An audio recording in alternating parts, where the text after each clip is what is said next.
Hello everyone Ayush ଯାଇଛନ୍ତି duty କି ତ ଫେରିଲାକୁ ରାତି 11:30 ହେଇଯିବ। ତ ଭାବିଲି କ'ଣ ତାଙ୍କ ପାଇଁ ବନେଇବି, ଆସିକି କିଛି ସେ ଖାଇବେ।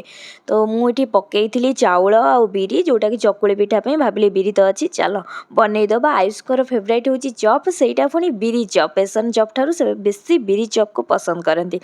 ତ ଲାଗି ପଡ଼ିଲି ଚପ୍ ବନେଇବାରେ।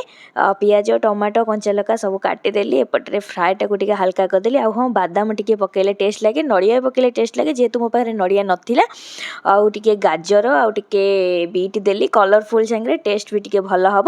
ଆଳୁ ମୁଁ ସିଝେଇ ନେଇଥିଲି, ଏଠି ତାକୁ ପାଗ ଟାଇପ୍ର ଟିକେ ଚକଟା ବନେଇ ନେଇଗଲି। ବିରିଟା ବାଟି ଦେଇକି ଚକଟାକୁ ଟିକେ ଗୋଲ ଗୋଲ କରି ଛାଣି ନେଲି। ତ ମୋର ତ ଚପ୍ ରେଡ଼ି ହେଇଗଲା, ଖାଲି ଅପେକ୍ଷା ରହିଲା ଆୟୁଷକୁ। ଆୟୁଷ ଆସିଲେ ଦେବି। ଆୟୁଷ ଆସି ପହଞ୍ଚିଗଲେ, ତାଙ୍କ ପାଇଁ ନେଇଗଲେ। ଆଉ ସେ ବହୁତ ଖୁସି ହେଇଗଲେ, ତାଙ୍କ ଫେଭରେଟ୍ ଜିନିଷ ଯେହେତୁ ହେଇଛି। ତ ତାଙ୍କୁ ଦେଇସାରିଲା ପରେ ସେ ଆଉ ଡ୍ରେସ୍ ଚେଞ୍ଜ ନ କରିକି ବି ଖାଇଦେଲେ, ମୁଁ ବି ଖାଇନେଲି।